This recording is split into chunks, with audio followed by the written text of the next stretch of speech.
What's up, guys? Welcome back to Comic Book Cafe, and this time around we're reviewing E for Extinction issue number 2. Now, first off the bat, some people point out to me that clearly I had not read like the newer X-Men books or later X-Men books with Grant Morrison and stuff. When I talk, these look like generic X-Men. And clearly I had not. I'll be upfront about that. I had not read those books. I haven't read them yet. So, anyway, now that that's out of the way, let's get into this book. So this book leaves off where the last one ended, where we have Cyclops, Wolverine, and Emma Frost going to break out an unknown X-Men. Now, we're looking at Wolverine who can't heal. We're looking at Cyclops, the weaker beam. So, there you go. The guys who are in prison are protecting this X-Men are called Human. Anyway, we find out the guy's name is Zorn. X-O-R-N. And we kind of get a hint of his ability because we see at the very beginning, the guards are talking, and they're like, and one guy's like, how did you guys trade 3 people for this powerful, let this powerful mutant go? X-Men's for, these 3 mutants for this powerful, very powerful mutant, you let go. And then he realizes something's wrong, and the next scene we see all 4, Wolverine, Cyclops, Emma Frost, and Zorn all walking out of there together, because even though they thought they were blocking Zorn and stuff, I guess they weren't blocking him, he was actually corrupting their dampeners and other stuff, so he could get a signal out, people could break him out. So, there we go with that. Now, right after this scene, we go to Magneto. Oh, wait, one other thing I forgot. Zorn finds out that the reason why Wolverine can't heal and Cyclops can't use his beam, and he mentions Emma Frost, that she says she's just bored, is the fact that something was inhibiting their powers. So he fixes it. So now Cyclops has his optic beam back again, all full blast. Wolverine can heal again. Emma Frost is Emma Frost.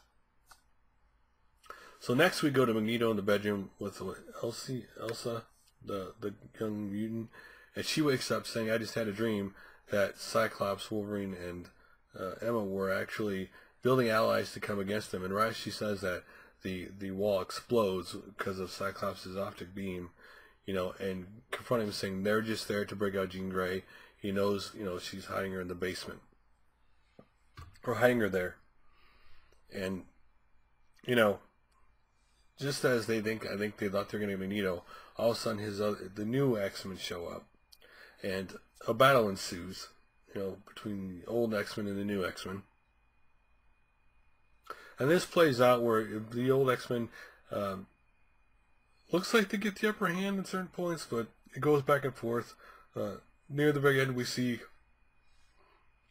like, Emma's like the cuckoo girls, whatever you want to call them, 5 girls who can come together. They're beating her psychically, Emma Frost, and then we see Quentin show up, and he's like, "I'll help you guys with the psychic link." Well, we see that he wasn't there to help them; he was actually there to betray them, and actually join the side of the old X-Men.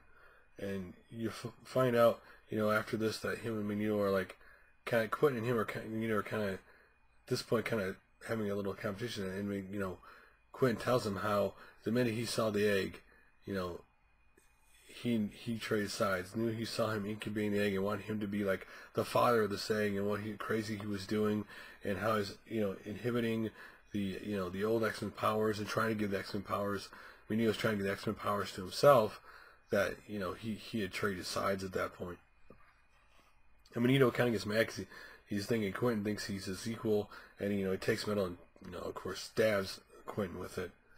And that's when Zorn comes into play, and because Magneto looks like he's about to go into the egg, and Zorn's like, "You go into the egg, you're gonna die. This egg is more than what it seems." And they have a power battle, and they're equal. No one's stronger than the other. They're both at equal standoff. And basically Zorn just said, if we keep this up, we're going to kill, we'll just end up killing each other. And then all of a sudden Zorn does something weird where he's sitting there talking, all of a sudden he goes, "I'll surrender," and he looks like he goes into the egg. Absorbs into the egg. And then next we see the egg all of a sudden fly, and it lands atop Magneto, and Magneto disappears into the egg. And so now it looks like both Zorn and Magneto are in the egg. Are they absorbed into the egg, or we don't know what's going on there? And both X-Men's teams don't know really what to do right now. They're kind of not sure what to do. And as this is all going on, plays out, Beast shows up at the place, and you know, if you don't remember from the last issue, the human counterpart of him shows up dead there.